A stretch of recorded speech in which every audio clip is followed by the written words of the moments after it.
Bueno, buenas tardes, queridas amigas y amigos de Crimint y quienes también siguen el grupo de Facebook de Compliance Focus. Les doy la bienvenida y bueno, a este nuevo episodio, o esta nueva cápsula, si se quiere, de Compliance Focus. Y en esta oportunidad es un placer compartir este espacio con una querida colega. Ella se llama Beatriz Goena Vives. Ella es una querida colega también de la Escuela de la Pompeu Fabra. Se doctoró hace algunos años, será de unos 2-3 años. Se doctoró, ya me corregirá Beatriz, se doctoró en la Universidad de Navarra con la tesis sobre la responsabilidad penal de personas jurídicas y las atenuantes de responsabilidad penal. La tesis fue dirigida por Jesús Silva y Pablo Sánchez Justiz, y actualmente es profesora en la Universidad Pompeu Fabra, y también es consultora en Mullins Abogados en el área de compliance especialmente. Ya de por sí el perfil de Beatriz hace súper atractiva esta entrevista, sobre todo ese doble perfil de consultora y académica en temas de compliance, algo tan necesario para el abordaje práctico complejo del fenómeno de compliance, pero también puntualmente lo que me llama a esta entrevista con Beatriz es una nota que publicó hace poquito, en un post que apareció hace poco, en la página justamente de Mullins Abogados, titulado Compliance y riesgos de privacidad. Sobre todo en este contexto del coronavirus. Entonces, por eso me gustaría, justamente quiero conversar con Beatriz sobre esa nota y puntualmente sobre qué sucede con el compliance en tiempos de coronavirus. Buenas tardes, Beatriz. Espero que estés muy bien. Buenas tardes, Juan Pablo. Bueno, pues muchísimas gracias por la invitación y también gracias a todos los que están escuchando esta entrevista. Espero que les sea de utilidad y bueno, pues la verdad que para mí es un honor haber sido invitada por alguien como el doctor Juan Pablo Montiel, que es un referente en materia de compliance. Y también me atrevo a decirlo en materia de teledocencia y que maneja esto mejor que nadie, así que para mí es un reto. Y bueno, espero que esta conversación sea lo más agradable y lo más práctica posible. Trataré bueno, pues de evidentemente comentar alguna de estas ideas que plasmé en un pequeñito post sobre compliance y privacidad. Pero también pues con base como decía el doctor Montiel, pues en la práctica que he podido vivir como consultora de compliance en una firma de abogados y también como profesora de Derecho Penal. Así que, Buenísimo, muchas gracias, Beatriz. gracias. Mira, para arrancar, justamente te voy a situarte imaginariamente en tu lugar de trabajo, en el despacho, y se te presenta ahora mismo, bueno, no se te puede presentar por el tema del aislamiento, pero tenés una videoconferencia con un cliente y te pide que en tu rol de abogada, de consultora y de académica, le digas qué es lo que tiene que hacer en el marco de estas medidas sanitarias para su sistema de compliance. ¿Vos qué le dirías para arrancar?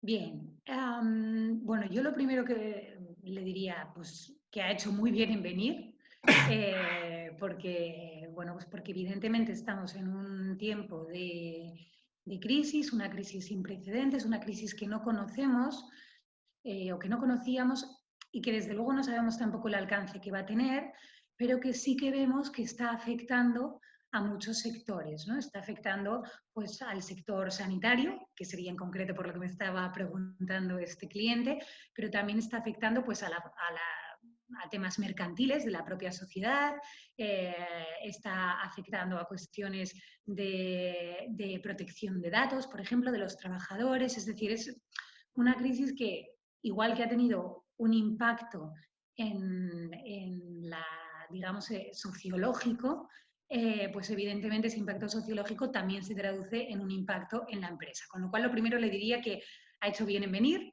¿no? Y que la prudencia es una gran virtud y que está bien asesorarse, ¿no? Después trataría de, bueno, pues digamos como de darle tranquilidad, en el sentido de que quizá pues con todo el tema de la crisis, mi opinión es que con esta emergencia sanitaria a veces se está hiper exagerando, ¿no? lo que es el contenido del compliance y se está incluyendo dentro del término compliance de la empresa, pues todo lo que tiene que ver con el cumplimiento de la legalidad, etc. Entonces, yo también trataría de tranquilizarlo en el sentido de que no todo lo que está ocurriendo necesariamente ha de afectar al sistema de compliance. El sistema de compliance nos va a servir para garantizar el cumplimiento de la legalidad, pero no todo lo que está pasando en la situación de emergencia sanitaria significa que haya que revisar el compliance de arriba abajo bueno, y restaurar todos los protocolos y volver a instaurar medidas en todos los ámbitos, etc. Pasada esa segunda fase, Es lo más, tercero... imaginemos lo siguiente en esa teleconferencia imaginaria. Vos estabas hablando hasta ahora quizás con el gerente de legales y con un miembro del directorio, ¿no? Imagino de repente se suma a la teleconferencia el compliance officer.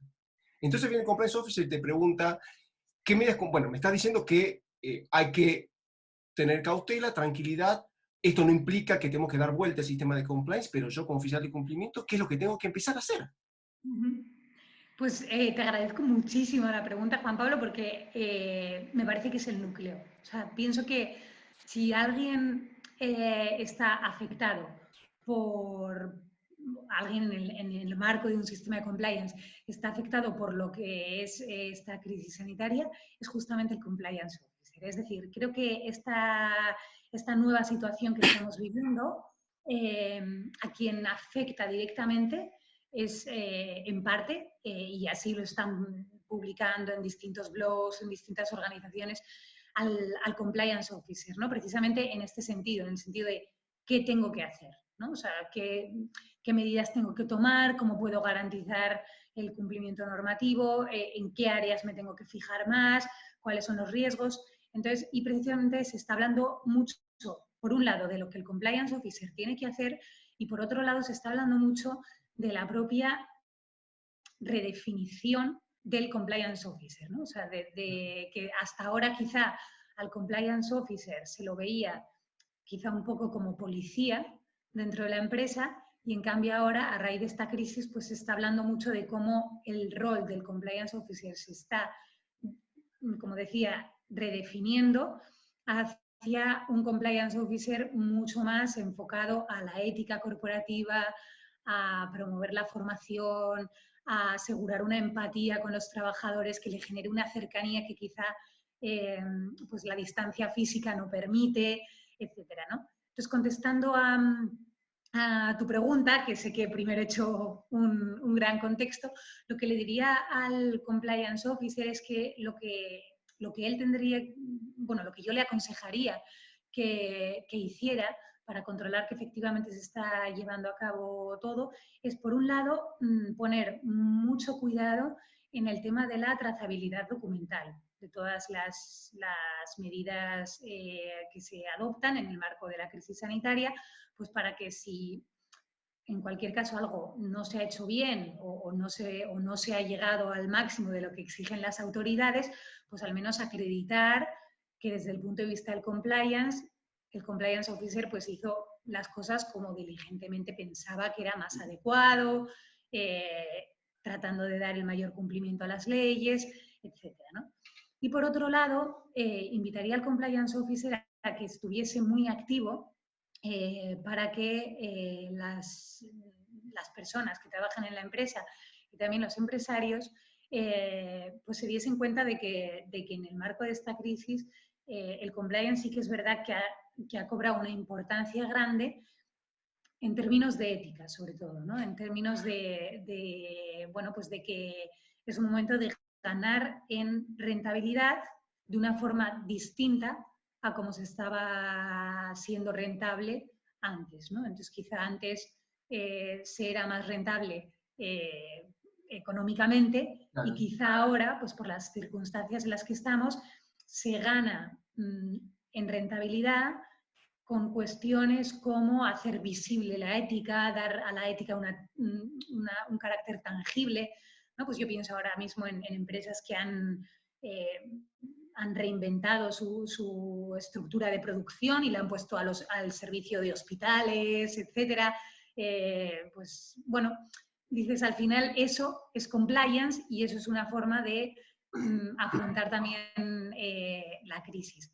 Y en concreto con lo que se refiere a lo que es la propia prevención de delitos, yo al compliance officer le diría que sobre todo mirase mucho al tema de la protección de datos, creo que es un tema esencial, por un lado, en cuanto potencial víctima y también como potencial infractor, porque quizá a veces sin darse cuenta me parece que es una zona especialmente sensible. Y la otra zona que me parece especialmente sensible, como digo, por un lado, protección de datos en cuanto a trabajadores, etcétera, y por otro lado, otra zona que me parece especialmente sensible y lo ponía de manifiesto en el post, es el tema de la ciberdelincuencia, ¿no? O sea, que los controles también se dirigiesen mucho a evitar formas de ciberdelincuencia en la empresa. Quizá yo creo que es lo que así de primeras le diría a un compliance officer. Y en ese punto, digamos, tú, o sea, quedándome con lo último que estás comentando, dirías que, por ejemplo, en el caso de, digamos, este nuevo escenario que se plantea con el trabajo, con el home office, donde ahí es donde pues, principalmente vos mismo lo destacás en esa columna, destacás justamente los riesgos que hay, vos dirías que le compete a un oficial de cumplimiento tanto velar por un adecuado monitoreo de ese trabajo, digamos, mejor dicho, digamos, en ese marco, evitar, por un lado, ciberataques, o sea, que la empresa sea víctima, pero por otro lado también le compete al oficial de cumplimiento, digamos, adoptar medidas para que ella, mediante esas medidas de control, no acabe invadiendo excesivamente órbitas de responsabilidad, digamos, órbitas de intimidad de sus trabajadores. Por ejemplo, o sea, el compliance officer tendría que funcionar en esos dos niveles. Sí, o sea, bueno, primero, antes de contestar directamente a la pregunta, haría una pequeña premisa, que es la forma en la que yo entiendo al compliance officer, que ahí lo entiendo pues en los mismos términos que la doctora Montaner. Yo al oficial de cumplimiento lo entiendo como un ejecutor de un encargo que en último término es del órgano de administración, es decir, quien sería realmente el competente desde mi punto de vista, es el órgano de administración que al final es quien tiene que tomar las medidas, pues tanto para evitar ser víctima de una ciberdelincuencia como, por otro lado, ser potencial infractor en materia de ciberdelincuencia o de protección de datos, como comentábamos, ¿no? Entonces, el compliance officer, sobre todo, su labor estaría en esa labor de detectar, prevenir y, sobre todo, informar, ¿no? Informar hacia arriba para que se tomen las medidas oportunas. Dicho esto, efectivamente, yo pienso que la empresa no solamente tendría que tener en cuenta, o no solamente, por decirlo en términos realistas, no solo tendría que invertir en medidas que le pongan como una muralla china de protección, ¿no? Sino que también tendría que invertir en medidas que garanticen que los empleados y los directivos no pueden llevar a cabo acciones pues, vinculadas a la ciberdelincuencia y, como digo, especialmente aquellas que están estrechamente ligadas a la protección de datos, que son quizá algunas de las más sensibles, ¿no? Pero lo digo también porque, claro, el hecho de no estar presencialmente en la empresa, al final es verdad que puede difuminar los controles que existen en la empresa. Y creo que sería muy bueno que las empresas invirtieran en concienciar de que la empresa puede llegar a ser responsable de esos delitos de ciberdelincuencia. Y creo que aquí un papel clave lo juega la formación. Formación como la que estamos haciendo en este caso, que es una formación pues de sensibilización, de riesgos, en la que bueno, pues el compliance officer tendría que formar de los posibles riesgos que puede llevar a cabo la empresa y también pues de qué medidas tenemos, concienciar de los protocolos con los que contamos, qué medidas nuevas hemos tomado, ¿no? cómo nos hemos adaptado a esto que nos está exigiendo la situación de alarma en la que estamos viviendo actualmente, etcétera, ¿no? Yo creo que, creo que el papel de la formación ahí es clave. Claro. Por un lado, la inversión en medidas para evitar la ciberdelincuencia y, por otro lado, la formación y la sensibilización frente a los posibles riesgos, porque quizá hay gente que está utilizando sus ordenadores sin saber que puede estar cometiendo una infracción en materia de protección de datos, de privacidad, etcétera, ¿no? Pienso, por ejemplo, en familias que no tienen 500 ordenadores, lo cual es el caso de creo que todos nosotros, ¿no? En el que quizá estás trabajando en el mismo ordenador que luego va a utilizar tu pareja pues, para conectarse en un Skype con unos amigos. Claro, si has dejado la cuenta del trabajo abierta con información confidencial, etcétera, bueno, pues ahí pierdes la cadena de custodia, ¿no? de esa información. Entonces creo que sería muy bueno que, por un lado, la empresa invierta en medidas y, por otro lado, que el compliance officer forme y sensibilice. Entiendo. Y ahí surge escuchándote eso, me surgió una cuestión en la que vinimos trabajando y discutiendo en el foro que tenemos ahí en Facebook de Crimint, que tiene que ver con algo que parece ser bastante, no sé si obvio, bastante trillado, si quiere, ¿qué se entiende por compliance? Porque una cosa que veníamos discutiendo, o sea, yo te escuchaba recién y lo que me da la impresión que queda claro es que vos entendés por compliance no son las medidas autorregulativas que adopta la empresa para prevenir ser victimario, para prevenir cometer delitos, sino también aquellas medidas de autorregulación que tienen que ver con evitar que la empresa sea víctima de delitos, ¿sí? Y una cosa que veníamos discutiendo era justo ver si el compliance abarcaba esas dos cosas o solamente tenía que ver con medidas destinadas a evitar que la empresa sea víctima de delitos. De hecho, yo soy más favorable a entender que manejar el compliance en un sentido más acotado, en esta dirección, de decir que el compliance solamente se refiere a medidas autorregulativas para prevenir que la empresa cometa delitos. Pero, yo imagino que esto también depende mucho de algo, obviamente que hay una cuestión conceptual y otra cosa es cómo después en la práctica esto se implementa, porque en la práctica es cierto que se maneja más un concepto más amplio de compliance, ¿no? Pero vos, claro, en base de un punto de vista conceptual, ¿por qué crees que es importante manejar un concepto más amplio de compliance? ¿O qué te lleva a vos a manejarlo así? Me lleva a la propia práctica. Yo te diría, desde un plano teórico, coincido contigo en que el compliance en sentido estricto sería el compliance destinado a evitar que la empresa cometa riesgos. ¿Qué es lo que ocurre? Que la propia práctica al final demuestra que el empresario entiende el compliance como un elemento más de toda la GRC, ¿no? De toda la gestión de riesgos corporativos. Y claro, si ya lo incluyes en todo ese sistema, el compliance ya no solamente está destinado a prevenir que la empresa cometa delitos, sino que está destinado a también soportar el resto de políticas. Pero teóricamente yo compartiría tu visión y de hecho me parece que es adecuada. Es decir, el compliance en principio sería para evitar que la empresa cometa delitos y qué medidas tiene que tomar la empresa para no ser responsable de esos delitos. ¿Cuál es el problema también? Que además de lo que he comentado, ¿no? O sea, la propia visión que quizá tienen los empresarios, que entienden el compliance como, bueno, como un sistema más de toda la gestión de los riesgos corporativos, y por tanto, pues bueno, no solamente lo ven como una cuestión de responsabilidad, sino también de evitar riesgos para ellos, ¿no? Pues también lo que pienso que ha influido mucho en mi visión quizá es la palabra ética, ¿no? Ahora mismo se utiliza en todo, ¿no? O sea, el business ethics. Y claro, desde el momento en el que ya vinculas el concepto de compliance con el concepto de ética, la ética no es unidireccional, sino que la ética también, bueno, pues al final acaba generando que no solamente trates de deberes en sentido negativo, ¿no? O sea, de no hacer daño, sino también, bueno, pues de colaborar, etcétera, ¿no? Y eso al final, bueno, pues redunda en que la visión del compliance se acaba ampliando.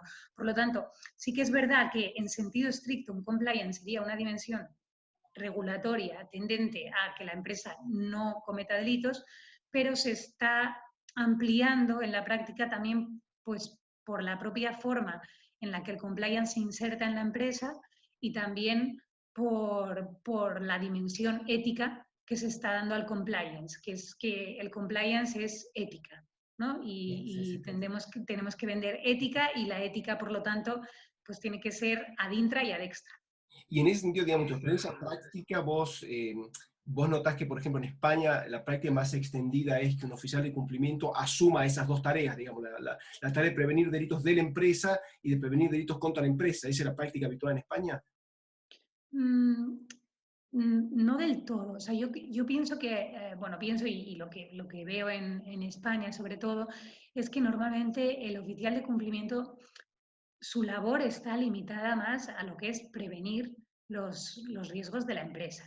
Lo que creo que está funcionando bien es aquellos casos en los que el oficial de cumplimiento se inserta en un órgano de cumplimiento adecuadamente estructurado según las necesidades de la empresa, como decía antes, desde luego con el apoyo de alguien del órgano de administración. Órganos de cumplimiento que es bueno en muchas ocasiones que sean colegiados, en los que el compliance officer también a veces cuente con el apoyo de otras áreas como puede ser auditoría, recursos humanos, etcétera. Pero sobre todo creo que una cosa que en España, desde luego en la práctica está sucediendo, es que el compliance officer está yendo de la mano de un asesor legal experto.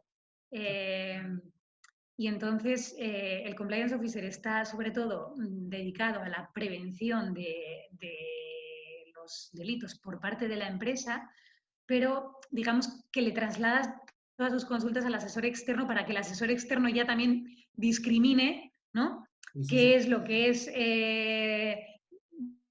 delito que puede cometer la empresa y qué es lo que puede afectar a la empresa como víctima, ¿no? O sea, pienso que lo que yo estoy viendo es que muchas veces el compliance officer se apoya en el asesor,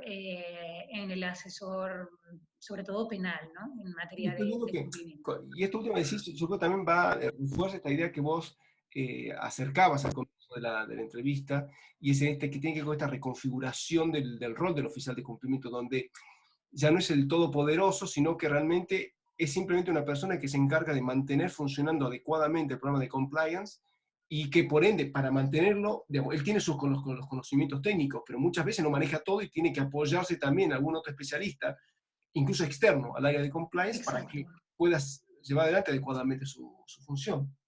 Exacto.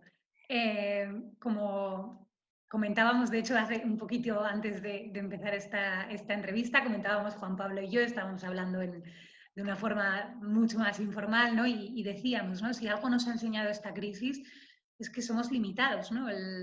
Nos ha enseñado bueno, pues que el ser humano no puede con todo, ¿no? Bueno, pues creo que esto trasladado al ámbito del compliance, pues efectivamente, el compliance officer no puede aspirar a ser un todopoderoso porque es que si no, no va a dormir, ¿no? O sea, es que no Claro. va a poder controlar nada, ¿no? Y de hecho su figura puede quedar, a base de engrosarla, puede quedar desdibujada. Entonces, pienso que es bueno hacer alianzas estratégicas y como decía, creo que es esencial que las empresas inviertan en compliance. Y invertir en compliance significa, por ejemplo, pues dotarse de un buen software, dotar al oficial de cumplimiento de un adecuado asesoramiento externo, dotar al asesor de cumplimiento pues, de un apoyo interno dentro de la empresa, que pueda contar con, pues eso, con auditoría, que pueda contar con gestión de calidad, etcétera, ¿no? También, pues que, por ejemplo, pueda externalizar la formación, que es tan importante, ¿no? Pero, pues no sé, yo ahora mismo no soy experta en qué dice todos los decretos legislativos que se aplican aquí en España en materia de la crisis, ¿no? Pero bueno, pues bien podría el compliance officer, ¿cuál sería la labor del compliance officer? Pues proponer al órgano de administración el decir, oye, hagamos una formación en materia de cuáles son nuestras nuevas obligaciones conforme a las últimas legislaciones o las últimas órdenes en materia del estado de alarma. Vamos a hacer pues una videoconferencia con un experto pues que podamos resolver dudas, etcétera. Y de eso el Compliance Officer deja trazabilidad documental de esa formación que se ha hecho y con eso ha cumplido su función. ¿Me explico? Pero no es él el que se tiene que estudiar todas las leyes, dar él toda la formación, concienciar él a todo el órgano, a todos los empleados, porque sinceramente no puede abarcarlo. Y es más, hay expertos fuera que lo pueden hacer mejor. Claro. ¿No? Sí, sí, sí, sobre todo eso. Y bueno, un poco ya entrando en la última parte ya de la entrevista, es decir, si hacemos un resumen de todo esto que venimos conversando, es decir, vos estás dispuesta a decir que, que a partir de esta crisis sanitaria, del coronavirus y demás, vos te inclinás a decir que el oficial de cumplimiento entonces tiene que asumir nuevos retos o que en realidad son los mismos retos de siempre, solo que más intensificado o enfocado en ciertas áreas puntuales del programa de compliance. Es una muy buena pregunta. Creo que es pronto para contestarla. Creo que llevamos poco, nos parece mucho tiempo, pero creo que llevamos poco tiempo para poder dar una respuesta definitiva. Pero algo me hace pensar que nos enfrentamos a nuevos retos. Y lo que me lleva a pensar es que, bueno, pues que se está hablando ya del post-COVID, ¿no? De la sociedad post-COVID-19, de cómo esta crisis va a suponer un cambio en la sociedad. Creo que cualquier cambio en la sociedad, en último término, también afecta a la forma de autocomprendernos a nosotros mismos y también afecta a la forma de autocomprender nuestros deberes y nuestras obligaciones. Con lo cual, aunque es pronto para decirlo, pienso que quizá el Compliance Officer sí que tenga que enfrentarse a nuevos retos, pero en último término, el reto al que va a tener que enfrentarse el Compliance Officer es el mismo, que es el que la empresa cumpla con su sistema de compliance y ya está. O sea, otra cosa es que eso sea más complejo, menos complejo, que se haga de otra manera haciendo ahora, etcétera, ¿no? Pero bueno, creo que hay que leerlo todo en un parámetro de cambio, pero en un parámetro de cambio, si hablásemos desde un punto de vista quizá un poquito más metafísico, yo hablaría de un cambio en los accidentes, no en la esencia, ¿no? La esencia del compliance officer sigue siendo la misma, y quizá lo que cambian un poco es pues el color o la forma o lo que sea, pero la esencia es la misma, ¿no? Que es que la empresa no responda por los posibles incumplimientos derivados de una mala gestión del compliance. Claro, claro, no, clarísimo. Bueno, Beatriz, ha sido un placer, como siempre, escucharte. Te agradezco No, para mucho tu mí, tiempo, para nosotros ha sido muy valioso. De hecho, siempre lo que estoy buscando es garantizar mayor diversidad de personas que van apareciendo en este espacio, así que te agradezco muchísimo, súper valioso. Quería tenerte aquí sí o sí, me interesa mucho, digamos, tu perfil académico combinado con la práctica, y creo que eso hace falta mucho aquí, especialmente porque todavía en Argentina hay un cierto rechazo a una cierta desconfianza que los académicos puedan sumarse a la asesoría práctica en temas de compliance. Se menosprecia, creo yo, en general este rol, y creo que este tipo de entrevistas de alguna manera muestran también digamos, que los académicos necesitan de los prácticos, pero también sí. que los académicos podemos aportar mucho en el asesoramiento o la consultoría en temas de compliance. Sí. Así que bueno, te agradezco mucho tu tiempo y bueno, espero que sea hasta pronto. Muchísimas gracias a ti, Juan Pablo, y gracias a todos los que han escuchado la entrevista. Espero que les haya resultado de utilidad. Y nada, pues muchísimas gracias de nuevo por haber conversado, porque siempre hablar contigo siempre me hace pensar y también, bueno, pues esto es bueno, el ir enriqueciéndose. Así que nada. Quedo Muchísimas a disposición también de la audiencia por si tuviese preguntas, pues ya a través de Juan Pablo o lo que sea. Y nada, muchísimas gracias. Bueno, a ti, que andes muy bien. Hasta luego. Adiós.